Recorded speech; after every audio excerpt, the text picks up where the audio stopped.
Aviez-vous le droit d'être en colère, enfant? Comment c'était perçu par la famille? Est-ce que c'était plutôt bien accueilli? Et aujourd'hui, qu'est-ce que vous faites quand vous êtes en colère?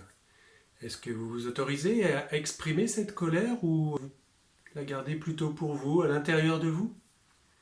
Bonjour, je suis Ludovic Guyot, je suis thérapeute psychocorporel et je suis ravi de vous retrouver sur ma chaîne. Aujourd'hui, j'avais très envie de revenir sur ce sujet qui est souvent tabou, c'est celui de la colère. Alors, la colère, qu'est-ce qu'on en fait? Alors, il faut bien l'avouer, la colère n'a vraiment pas bonne réputation dans notre société. Elle a toujours été associée à la violence, à la guerre, au désordre et à l'anarchie. C'est une croyance de croire que la colère est synonyme de violence. La violence arrive seulement quand justement la colère n'a pas pu s'exprimer, qu'elle n'a pas pu être accueillie, et elle peut effectivement à ce moment-là se transformer en violence physique et verbale à l'encontre des autres, mais aussi de soi-même. Et cette colère qui a été étouffée, qui a été niée, est une véritable bombe à retardement. C'est comme si on était assis sur un volcan. Donc pouvoir se reconnecter à notre colère est essentiel pour notre équilibre psychique. C'est tout aussi important que de pouvoir se connecter à la joie ou à la tristesse. Et c'est tout un chemin que de pouvoir se reconnecter à notre colère. Puisque bien souvent, il y a eu des interdits qui ont été transmis par la famille, mais aussi par la société. Combien de fois on m'a répété, enfant, d'être un gentil garçon? Ça, c'est vraiment un message que j'ai reçu plusieurs fois toute mon enfance. Et c'est un message que j'ai intégré, que j'ai fait moi. Et ça a été très difficile de sortir de cette injonction. Il m'a fallu une thérapie psychocorporelle pour enfin avoir accès à ma colère. Alors comment exprimer cette colère en toute sécurité? Et où l'exprimer surtout, puisqu'il n'y a pas vraiment dans notre société d'espace adapté pour exprimer cette colère en toute liberté et en toute sécurité. Alors le lieu que je connais, qui est le plus sécurisé à mon sens, c'est le lieu de la thérapie psychocorporelle.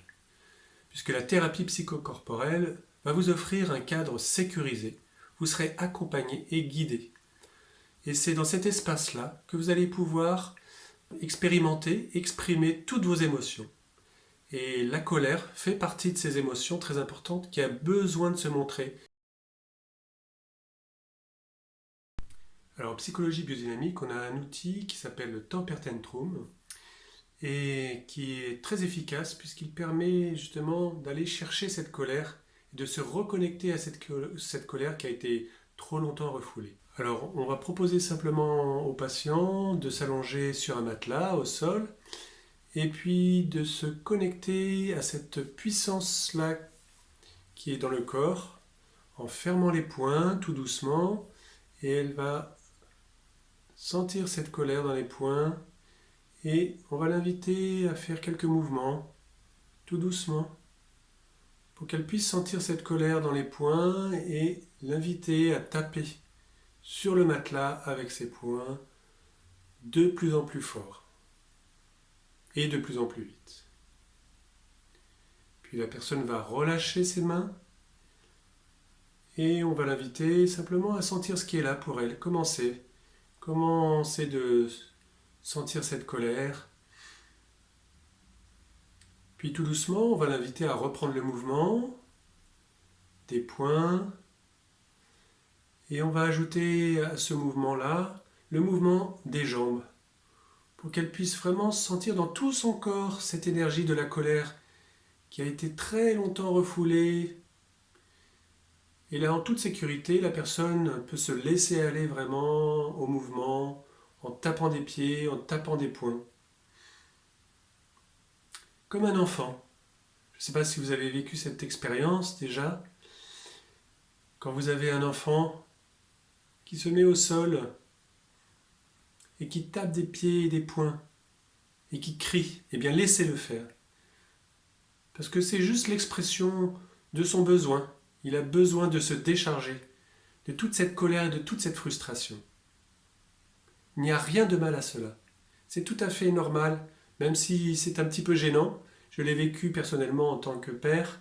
Quand votre enfant, en plein milieu dans un centre commercial se met à taper des pieds et des poings, eh bien c'est un peu gênant, surtout quand on n'a pas l'habitude d'accueillir sa colère, évidemment.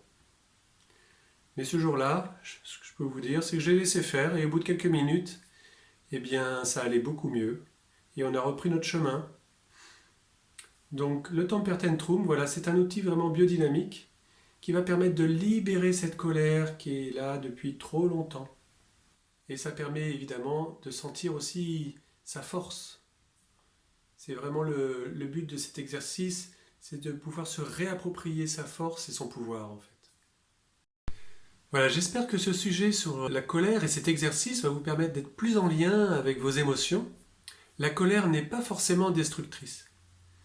Elle peut être une grande source de libération et de joie, puisque c'est pouvoir dire non, c'est pouvoir dire oui, c'est pouvoir sentir sa force, son pouvoir, non pas pour dominer l'autre ou soumettre l'autre, mais véritablement pour agir sur le monde avec détermination et confiance.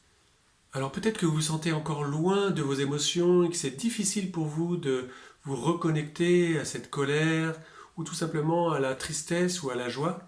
La thérapie psychocorporelle peut vous aider évidemment à faire ce chemin. Je suis disponible pour vous accompagner. Vous pouvez me contacter par mail ou par téléphone et ensemble peut-être que nous pourrons commencer justement un chemin vers vos émotions. Prenez soin de vous et à très bientôt.